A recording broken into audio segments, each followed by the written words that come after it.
From the Ticats Audio Network, this is Ticats Today with Louie B. Starting from their own 10, there's the snap to Masoli. Fakes a toss going deep. He's got Braylon Addison behind coverage. It's a perfect pass. It's caught.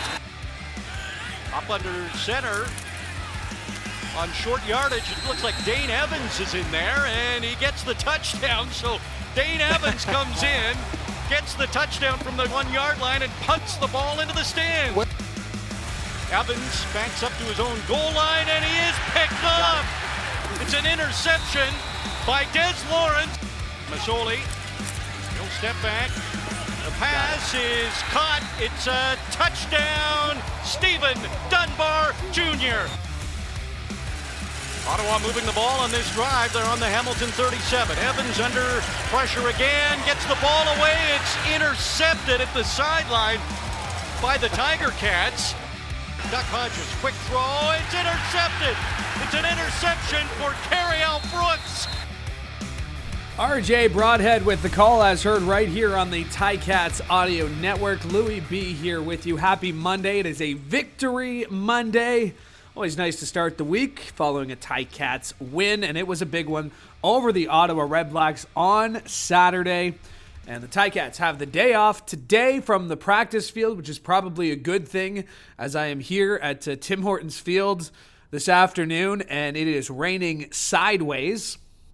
That didn't stop the soccer team, Forge FC, from being out there today. Of course, they have a big game coming up Wednesday against the MLS's CF Montreal in the Canadian Championship semifinal, so a little plug for them. But no Ticats practice today. So no post-practice sound to bring you, but we will bring you what Coach O had to say after the game. We'll hear from Jeremiah Masoli as well. And due to some technical issues, we were unable to connect with our guests today. So you're stuck with me, which isn't all bad, because we're going to get to some of your responses. As I put it out there, wanted to see how you are feeling about the Ticats after Saturday's win. And you guys have things to say. So I want to get to as many as I can on today's show. And, you know, since we don't have our regularly scheduled guest that was supposed to be here today, we got lots of time to get to you. But let's talk about that game on Saturday, as it was a 32-3 victory, as mentioned. And let me just start out by saying Jeremiah Masoli, absolute warrior. 320 yards, 25 of 28, just 3 incompletions. With 2 touchdowns, no interceptions, no fumbles. He also ran for another 33 yards. So a big day for the Ticats and the defense as well, doing a fantastic job. We heard those interceptions there from RJ. 3 interceptions on the day. Added a quarterback sack or 2. 2 quarterback sacks make that. So big day for the Hamilton Tiger Cats. 3 sacks for the Ticats on Saturday. And it was huge because when you look at the standings, it's close. It is close in the CFL standings. You know, we were talking about it on Tiger Cats pregame, whether that Montreal-Toronto game went the way the Ticats wanted it to. And you have to think it did. Because right now, Montreal's sitting atop the East Division at 6-4. They have a really difficult schedule ahead of them. They have Winnipeg twice. They have Winnipeg twice in the rest of the season. They have Saskatchewan coming up this week, Winnipeg twice, and then they finish up their season against Ottawa. A couple people on Twitter kind of asking the question, you know, what needs to happen for the Ticats to finish first, to finish second, to finish third. The simplest explanation, and you're going to hate me for this, but the simplest reasoning is the Ticats got to win out. Because if the Ticats win out, it means they'll go 4-0 the rest of the way. They'll have to beat Toronto to do it. And even if Toronto wins out, other than that game, they'll lose to, they might lose. They will probably, who knows? I'm not predicting here. But just stay with me here, because if the Ticats go 4-0, if the Alouettes, you know, somehow manage to go 4-0, they will win the East Division. But if the Argos go 3-1, and that loss comes to the Hamilton Tiger Cats, then the Ticats will pass the Argos for whatever position, first or second in the East Division. The Argos have won 2 of the 3 matchups this season. There is one more. That's coming up in a few weeks, 3 weeks, second last week of the season. And if the Ticats were to win that game, They already kind of own the tiebreaker, which is, the differential of points, point differential. So that's it. Ticats win out. They can finish first in the East. They have to beat the Argos to do that. The Argos would go to 3-1 if they win out other than that game. So there's still lots of season left. Let's just put it that way. Let's hear from the head coach of the Ticats. That's Orlando Steinauer. Here's what he had to say after the game on Saturday. Learned a long time ago, I'm not going to complain about a win. I thought we played well in all three phases. It's not easy to win games, right? Yeah. And it doesn't matter who you're playing. You still have to go out and execute. So I'm happy I thought the staff and the players were focused, and they did a great job of preparing the guys this week, and the guys did an awesome job of executing. Yeah, I think it's extremely important that we win this week, and it wouldn't matter, who was on the schedule or what happened in the game last night or in the standings. So we're just trying not to look past anything. Just handle our business. And, I want everybody to enjoy this win, because winning's not easy. And we know we got a short turnaround and a travel trip this week. So we'll have our hands full. But in the meantime, everybody's sore and tired. And I always want people to enjoy it. It's tough to win. I thought he was spot on for the most part. I thought he took care of the football, moved around when he needed to. And, his efficiency was extremely high. And I thought that, we battled some adversity early when, we were minus Erlington and Irons and had to go with Jackson Bennett. So which is great. He did an outstanding job, but, obviously that's going to alter a little bit about what we did. So I thought the offensive staff did a great job there, but the players did an outstanding job of executing. So, Jeremiah did a nice job of distributing the ball, and he made some timely throws that really helped us get down the field. Yeah, we're just, one thing we're not going to do around here is necessarily play timid or, not to lose. We didn't get a 3rd and 1 early in the game that we're extremely disappointed in. Those are things that we need to convert. And, this was a chance for the offense to step up when the team needed them most, and they did it. And so that's really what it was. It was time for us to take another step to make a timely play on offense when everybody's counting on it. And you don't know what's going to happen if you don't put them in that situation. Yeah, something that, we're evolving, and there's times when, we need to go for it. And it's important that we have explosions along with our complementary passes and our other things that go along with our offense. So, and credit the receivers, right? Like it's the O-line too, protecting, right? It's sometimes you can't throw it down the field because the quarterback's not upright. And when he's upright and the receivers are doing the right things, we feel like we got 2 quarterbacks, and even with David Watford, that 3 of them that can get it done. That is the head coach of the Hamilton Tiger-Cats, Orlando Steinauer, as he addressed the media following the game on Saturday. And just to highlight a couple of things he said, obviously talking about some of the injuries that the Ticats were dealing with. Sean Thomas Erlington, Darius Sirocco were game time decisions going into it. I found out about half an hour before the game that early Sean Thomas Erlington wasn't ready to go.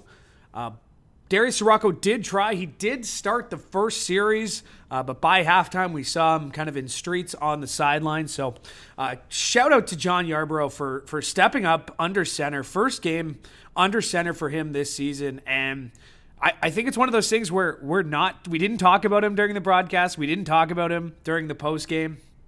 And Travis Vorncall, kind of same thing, in for Jordan Murray, who got injured at practice this week. We didn't talk about them. And we didn't talk about the O-line too much. They did give up 2 sacks, but they also gave Jeremiah Masoli enough time to throw 25 of 28 passes for completions and 2 touchdowns. They created holes. There was more than 100 yards rushing for the Ticats. So, yeah, Coach O shouting out the O-line, and absolutely. Also, you lose Malik Irons. You lost Braylon Addison. And, we're hoping the best for all those guys. We'll get an update tomorrow at practice. I don't have anything to pass along your way yet. But at practice tomorrow, we should be able to see who's out there and who's not. But yeah, shout out to the Ticats because, yes, it was the Redblacks. And yes, the Redblacks fired Marcel Desjardins.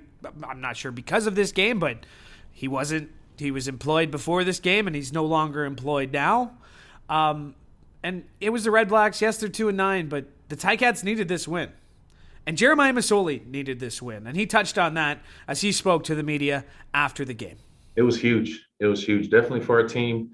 We're in a race coming down this home stretch. And yeah, definitely for myself too. Like, it just feels good to get a win.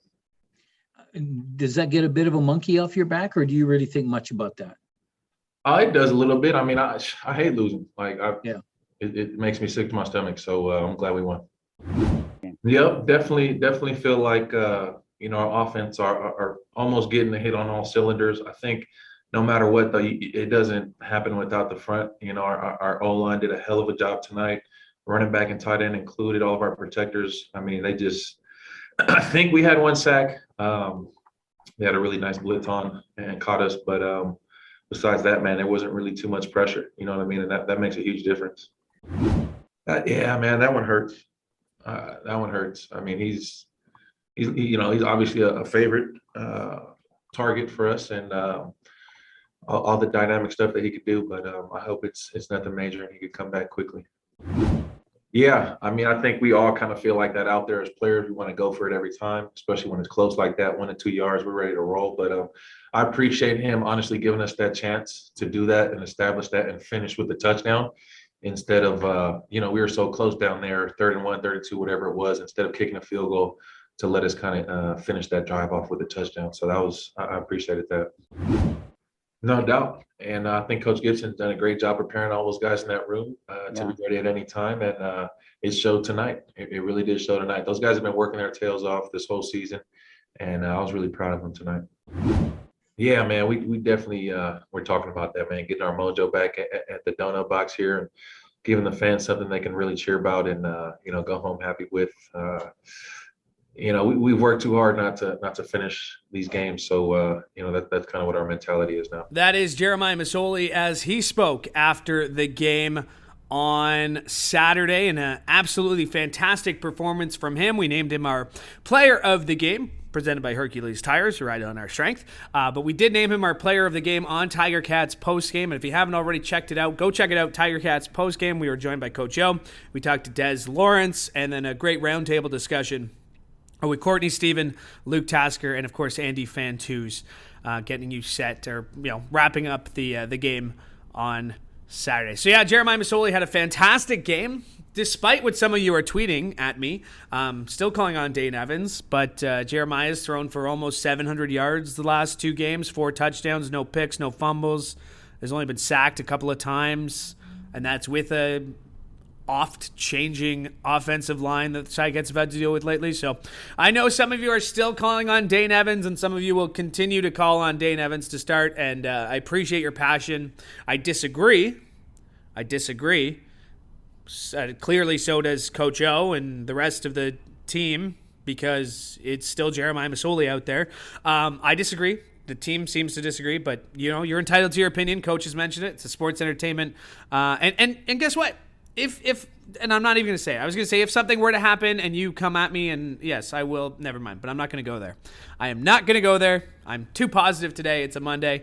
But let's get to some of your responses. I did take to Twitter this morning to try and get how you're feeling about the Ticats. And let's start with Kevin Stasila. At Kevin Stasila says, it all depends on 3 things. O-line getting better, but they still need to amp up if we're going to contend. I think that's true, especially with the couple of changes we saw. Receivers, poor route running Saturday. Too many times they cut short of the sticks. You know what? I'm not going to 100% disagree with that. I don't know how to run a route on the field. I'll have to default to my Tiger Cats pregame co-host and Andy Fantuz, or maybe I'll ask Luke Tasker his thoughts on their thoughts on the running routes. And then number 3, kicking. Enough said. Kevin finishes up here. Defense and coaching is fine. QB and RB is fine. All right, so there you go. Thanks for tweeting in, Kevin. Appreciate it. At Habcat, Jeff says it was an easy win Saturday. Should be interesting to see how they fare against a decent team. Hoping for the best, though. That's a good point. The Ottawa Redblacks were not a very good team coming into this game. And really, I mean, the Ticats haven't really laid an egg since week 1 and 2. Like, I mean, we're not talking about, like, they lost the game against Montreal by 3 points in overtime. They lost 2 games against the Argos by 1 point each.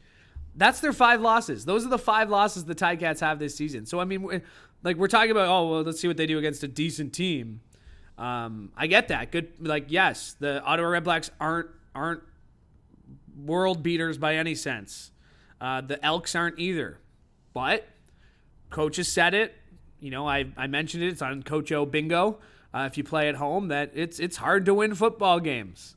But the Ticats were able to do it in convincing fashion against the Redblacks, 32-3 on Saturday. So thanks for tweeting in, Jeff. At Nails44, Stu Naylor says, got 2 road games we need to win first before this matchup, that being the Argos game that I included in my tweet. He says 2-2 in the last 4. We make the playoffs probably on the first road game. 3-1, we host a playoff game in the East or semifinals. So, yeah, it's something we talked about off the top of the show. Stu, looking ahead. Ticats focused on the Elks. I'm sure that'll be the message throughout the week. But, at Jim Martin at Le Touton says, I feel like the Ticats are in excellent position to grab a home playoff game, just not sure which one, and continue to improve into the playoffs. Fingers crossed our injured players can return and we don't have any more setbacks. What do we got here? At Cottage Geo just has a Austin Powers dancing GIF, so appreciate that. Alex Watson at Flowering Snows, or at Flowerings Nows, not sure which one, but he says nervous, but also hopeful. Been an up and down season, but confident we can finish strongly and give ourselves a Grey Cup boost. And let's finish off here with Alex Jugloff says, no reason why they can't go 4-0 to finish it off. The Edmonton game will be no cakewalk, but you win that game, though, and come home to BC. And that Argo game will likely decide the division. And that is very true.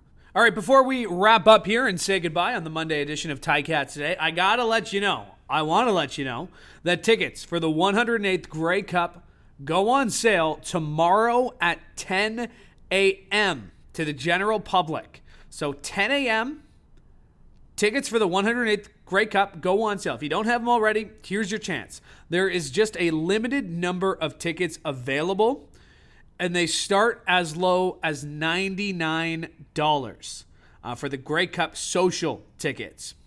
So if you require assistance, you can contact a Ticats ticket rep. Number is 905-547-2287. Again, 905-547-2287. Don't call them before 10 a.m. tomorrow or they won't be able to help you. But if you do need assistance, 10 a.m. tomorrow, tickets go on sale. Ticketmaster.ca/Grey Cup or Ticats.ca/tickets. So yes, tickets starting as low as $99 are available for the 108th Grey Cup, which takes place right here at Tim Hortons Field on Sunday, December the 12th. So Grey Cup tickets to the general public on sale tomorrow, 10 a.m. Ticketmaster.ca/Grey Cup, Ticats.ca/tickets. And with tickets starting as low as $99, no reason for you not to be here at Tim Hortons Field. All right, that'll do it for us today. Thank you so much for tuning in. Before we sign off, do want to let you know that a brand new episode of the CFL this week, Bubba O'Neill's joined by Brody Lawson, Pat Steinberg, and Derek Taylor, talking about the biggest stories coming out of Week 12. So go check that out wherever you found this podcast. If you happen to stumble upon this podcast accidentally, well, thank you. Appreciate it. But make sure to subscribe so you never miss an episode of this show or any of the other great shows on the Ticats Audio Network. Thanks for checking us out today. We're back again tomorrow for the Ticats Audio Network. I'm Louie B. Hoping you have a great day. Ticats Today with Louie B. Subscribe, like, and get your Ticats fix every weekday.